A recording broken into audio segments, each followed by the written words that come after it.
সারা রাজ্য জুড়ে শুরু হয়েছে স্বপ্নদ্বীপের মৃত্যুর প্রতিবাদ। যাদবপুরে ছাত্র মৃত্যুর ঘটনায় এবার প্রতিবাদে বিক্ষোভে সামিল হলেন বাঁকুড়ার খ্রিস্টান কলেজের ছাত্রছাত্রীরা। এই প্রতিবাদ সমাবেশে কলেজের তৃণমূল ছাত্র পরিষদের সদস্য ও সদস্যদের সঙ্গে উপস্থিত ছিলেন বাঁকুড়া জেলা তৃণমূল ছাত্র পরিষদের জেলা সভাপতি তীর্থঙ্কর কুণ্ডু। যাদবপুরে ছাত্র মৃত্যুর ঘটনার প্রতিবাদে বাঁকুড়ার খ্রিস্টান কলেজের গেটের সামনে খ্রিস্টান কলেজের তৃণমূল ছাত্র পরিষদের পক্ষ থেকে প্রতিবাদ ও বিক্ষোভ দেখানো হয়। এই প্রতিবাদ সমাবেশে কলেজের তৃণমূল ছাত্র পরিষদের সদস্য ও সদস্যদের সঙ্গে উপস্থিত ছিলেন বাঁকুড়া জেলা তৃণমূল ছাত্র পরিষদের জেলা সভাপতি তীর্থঙ্কর কুণ্ডু। র্যাগিং নয় শাস্তি চাই, মৃত্যু নয় জীবন চাই লেখা হাতে প্ল্যাকার্ড নিয়ে বাঁকুড়া খ্রিস্টান কলেজের গেটের সামনে কলেজের ছাত্রছাত্রীরা যাদবপুরের ছাত্র মৃত্যুর ঘটনায় বেশ কিছুক্ষণ প্রতিবাদে সামিল হয়। মৃত্যুর ঠিক তদন্ত করতে হবে এবং ক্যাম্পাসে সিসিটিভি বসানোর দাবিও জানানো হয় তাদের পক্ষ থেকে।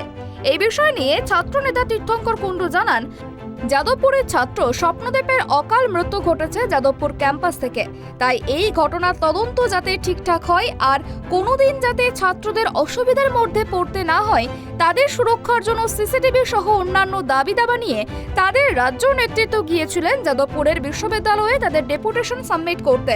সেই জায়গায় কিছু স্বার্থান্বেষী ছাত্র সংগঠন সেটা মেনে নিতে পারেনি এবং তাদের নেতৃত্বের ওপরে আক্রমণ করা হয়।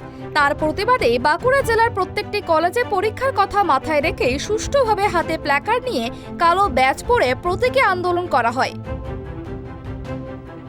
আমরা প্রত্যেকেই জানি যে আমাদেরই এক ভাই স্বপ্নদ্বীপ, তার অকাল মৃত্যু ঘটেছে যাদবপুর বিশ্ববিদ্যালয়ের ক্যাম্পাস থেকে।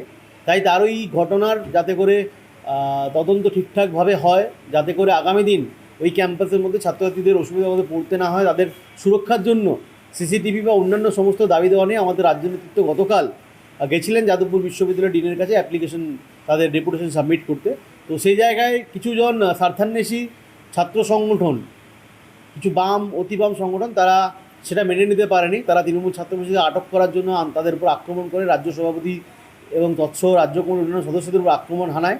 তারই প্রতিবাদে আজকে বাঁকুড়া জেলার প্রত্যেকটি কলেজে, যেহেতু পরীক্ষা চলছে, আমরা সুন্দরভাবে সুষ্ঠুভাবে তার প্রতীকী আন্দোলন আজকে আমরা করেছি। প্ল্যাকার্ড দেখানোর মাধ্যমে, কালো ব্যাচ পরে বা সম্পূর্ণ রকমভাবে শান্তিপূর্ণভাবে আজকে আমরা আমাদের বিক্ষোভ প্রদর্শন করেছি। আগামী দিন দল যেভাবে চাইবে, দল যেভাবে এই আন্দোলনের গতি প্রকৃতি নিয়ে যাবে, বাঁকুড়া জেলা তৃণমূল ছাত্র পরিষদ সেভাবেই আন্দোলনকে কিন্তু ত্বরান্বিত করবে। দেখুন, একটা ছাত্র মৃত্যু, শুধু একটা প্রত্যেকটা মৃত্যুই আমাদের দুর্ভাগ্যজনক, এবং যেখানে আমাদের বাড়ির লোকেরা, পরিবার পরিজনেরা একজনকে আমাদের কলেজের ভরসায় ছাড়ছে যে সেখানে গিয়ে আমার ছেলে পড়াশুনো করে মানুষ হবে, এবং সেই ছেলে যখন লাশ হয়ে ফেরে, তা প্রত্যেকটা পরিবারের জন্যই সেটা কষ্টকর। আমাদের মতন প্রত্যেকজন যারা আমরা ছাত্র রাজনীতি করি, আমাদের কাছে এটা অত্যন্ত বেদনাদায়ক। বৃহস্পতিবারের সমাবেশে উপস্থিত ছিলেন বাঁকুড়া জেলা তৃণমূল ছাত্র পরিষদের জেলা সভাপতি তীর্থঙ্কর কুণ্ডু সহ তৃণমূল ছাত্র পরিষদের অন্যান্য কর্মীরা। বাঁকুড়া থেকে সিধু মান্ডির রিপোর্ট, ট্রাইব টিভি।